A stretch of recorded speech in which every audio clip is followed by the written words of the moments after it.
So now we're going to look at a titration calculation. So this is the question. 1.96 grams of an unknown hydroxide XOH2 was dissolved in water and the solution was made up to 250 centimetre cubed.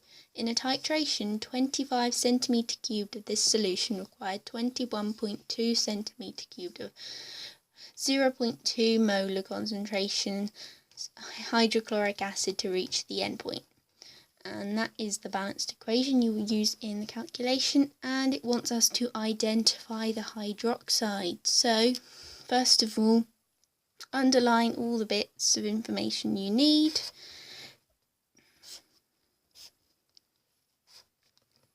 And then identify what you can work out first. So I'd say we can work out the number of moles of hydrochloric acid first. So we're going to use N equals C times V. So NHCl equals 0.25 times 21.2 over 1,000. Don't forget your volumes should be in decimetre cubed, and that comes out as 0.00525.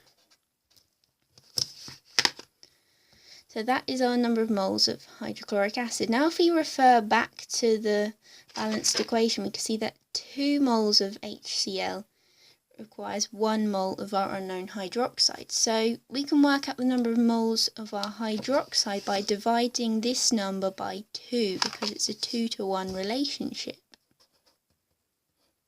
So 0.00525 divided by 2 equals 0.002625. Then you can write beside it, just so you know what it is, NXOH2. So now that's the number of moles we've used. So now what you have to do is multiply this number by 10. So in the question we used 25 centimetre cubed, but we used 1.96 grams in 250 centimetre cubed. So in order to make this number up to represent our 250 centimetre cubed, we need to times it by 10.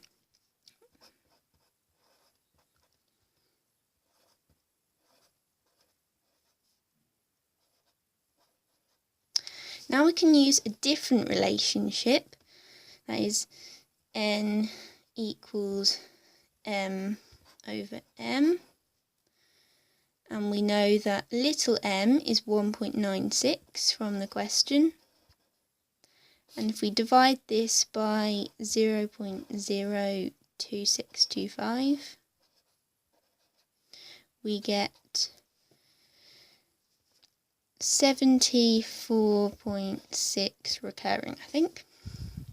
So if we're using this number and putting it into our formula, you know that 74.6 recurring is going to be the molar mass of our unknown hydroxide. So the formula of our unknown hydroxide was 8XOH2, and this equals 74.6.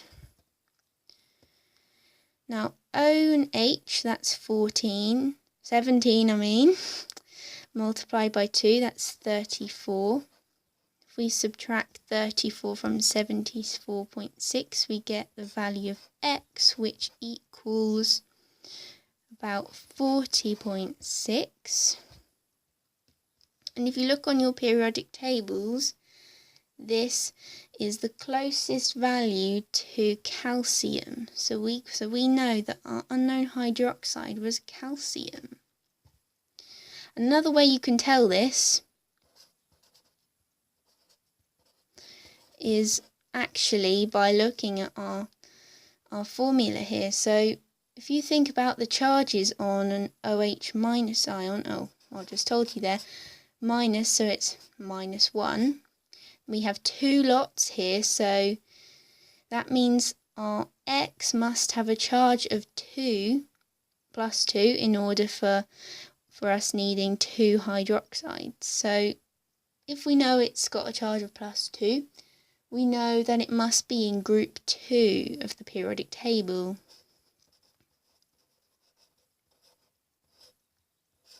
So it could be magnesium or calcium most likely. So if you get a number less than that doesn't correspond to a group 2 element, then you've got it wrong somewhere. So hopefully you now see where I've got this from. So our unknown hydroxide is calcium hydroxide.